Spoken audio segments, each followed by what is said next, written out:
You're back. I was just checking out the tree. I'm a bit tempted to climb to the top, but I've heard it's a bit dangerous. I'm a bit scared in these woods, so glad you're here. Now then, last time we read chapter 3, which means today we're reading chapter 4. And it's called The Folk in the Faraway Tree. What if we're going to meet some new people today? How exciting. Let's find out. Take the bookmark out. Before very long, the children were hidden in the branches as they climbed upwards. When Mr. Whiskers came back with 5 other elves, not a child could be seen. "Hey, come down!" yelled the elves, dancing around the tree. "You'll be captured or lost. This tree is very dangerous." Joe laughed and peered down. The faraway trees seemed to be growing acorns just where he was, so he picked one and threw it down. It hit Mr. Whiskers on the hat and he rushed away, shouting, "Oh, something's hit me! Something's hit me!" Then there was silence. "They've gone," said Joe, laughing again. "I expect they don't much like it when it rains acorns. Funny little things. Come on, girls." "This must be an oak tree if it grows acorns," said Beth as she climbed. But just as she said that, she stared in surprise at something nearby. It was a prickly chestnut case with hard nuts inside.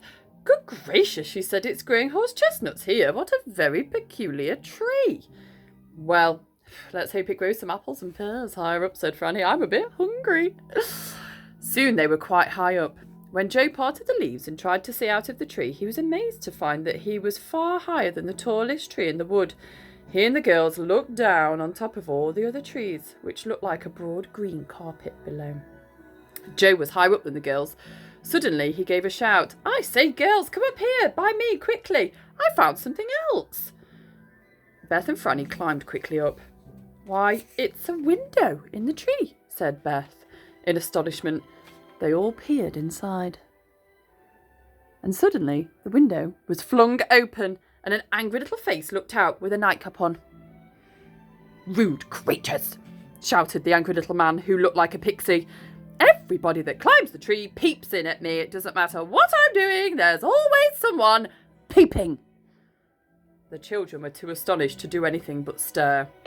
The pixie disappeared and came back with a jug of water.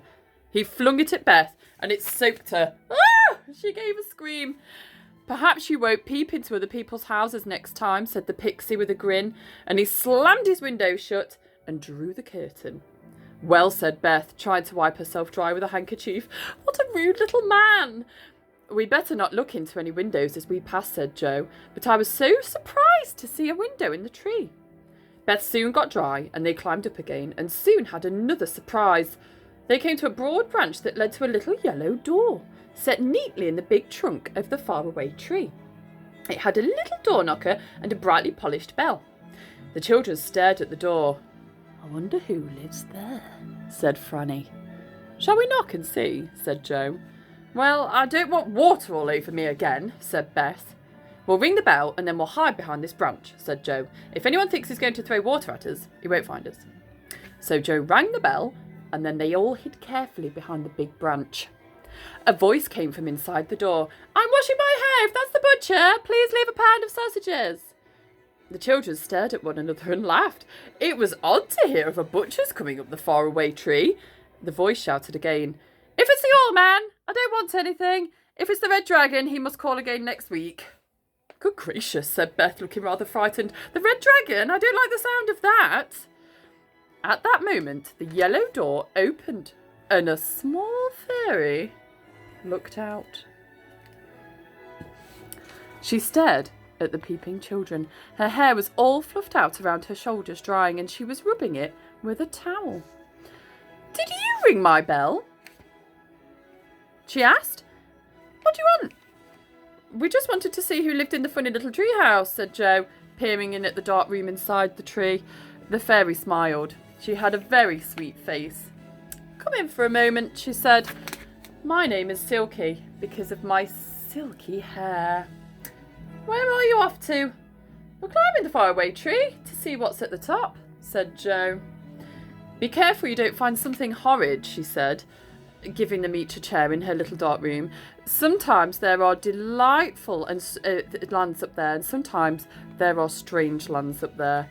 Last week there was the land of hippity hop, which was dreadful. As soon as you got there, you had to hop on one leg and everything went hippity hop, even the trees. Nothing ever kept still. It was very tiring. It does sound exciting though, said Beth.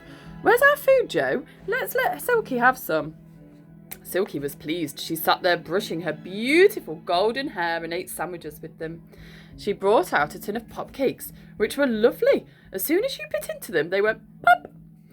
And suddenly you found your mouth filled with new honey from inside the little cakes. Franny took 7, one after the other.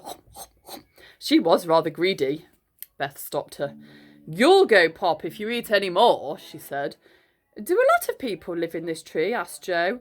Oh, yeah, loads, said Silky. They move in and out, you know, but I'm always here, and so's the angry pixie down below. Yes, we've seen him, said Beth. Who else is there? Well, there's Mr. What's-his-name above me, said Silky. Nobody knows his name, and he doesn't know it himself, so we call him Mr. What's-his-name. Don't wake him up if he's asleep, though, because he might chase you. Then there's Dame Wash-a-Lot. She's always washing, and as she pours her water away down the tree, you've got to look out for waterfalls, otherwise you'll be